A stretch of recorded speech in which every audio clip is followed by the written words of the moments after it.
جب پوچھا گیا حضور یہ قربانیاں کیا ہیں، فرمایا تمہارے باپ ابراہیم کی سنت ہے، اور فرمایا کہ ان کو خوش دلی سے اللہ کی راہ میں قربان کرو۔ قیامت کے دن یہ اپنے بالوں کے ساتھ، اپنے سینگوں کے ساتھ اور اپنے کھروں کے ساتھ آئیں گے، اور یہ بھی ارشاد فرمایا کہ کل پل صراط پر یہ سواریاں بن کے تمہیں پل صراط سے پار لگائیں گے۔ اور جب قربانی کے لیے کوئی شخص جانور خوش دلی کے ساتھ رضائے الہی کے حصول کے لیے ذبح کرتا ہے تو اس جانور کا خون زمین پر گرنے سے قبل یہ عمل قبول کر لیا جاتا ہے۔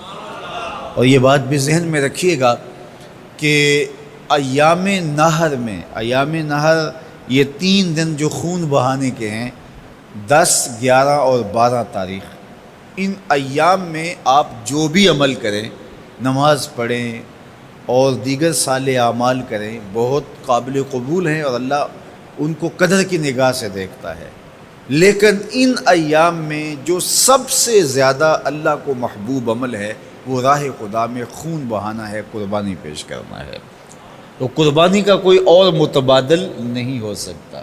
کچھ لوگ یہ فلسفہ ان دنوں کے اندر بیان کرتے ہیں کہ 20-50 ہزار کی قربانی کرنے کی بجائے اتنے اگر کسی غریب کو دے دیے جائیں تو اس کے 2-3 مہینے خیریت سے گزر جاتے ہیں، اور وہ گھر کے اندر جو ہے وہ ضرورت کی چیزیں ڈال لے تو گوشت تو 2-4 دن کے اندر کھایا پیا جاتا ہے، ختم ہو جاتا ہے۔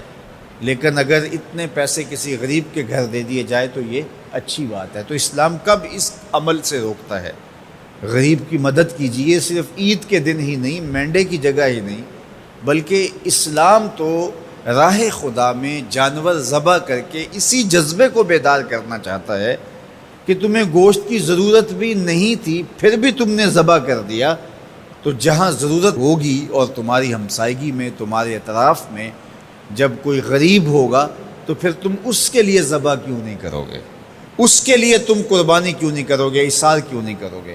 یہاں تو پھر بھی ہم گوشت خود کھا لیتے ہیں یا غرباء میں بانٹ دیتے ہیں، لیکن منا کی وادی میں جہاں لاکھوں قربانیاں پیش کی جاتی ہیں وہاں تو جانور کاٹ کے اس کو ذبح کر کے بس چھوڑ دیا، اس کے گوشت سے غرض ہی نہیں ہوتی۔ زیادہ تر حجاج ایسے ہوتے ہیں جن کو یہ بتا دیا جاتا ہے کہ تمہاری قربانی کر دی گئی ہے، اور وہ فون کال کے انتظار میں یا حکومت وقت کی جانب سے دیے گئے وقت کے بعد حلق کروا دیتے ہیں۔ تو انہوں نے نہ اپنا جانور دیکھا ہوتا ہے، نہ اس کو ذبح ہوتے دیکھتے ہیں، تو صرف انہیں ٹائم بتلا دیا جاتا ہے یا ان کو کال کر دی جاتی ہے تو یہ ان کے لیے کافی ہوتا ہے۔ تو وہاں تو گوشت کھانا بھی مقصود نہیں، تو صرف اللہ کی رضا کے لیے جانور ذبح کرنا۔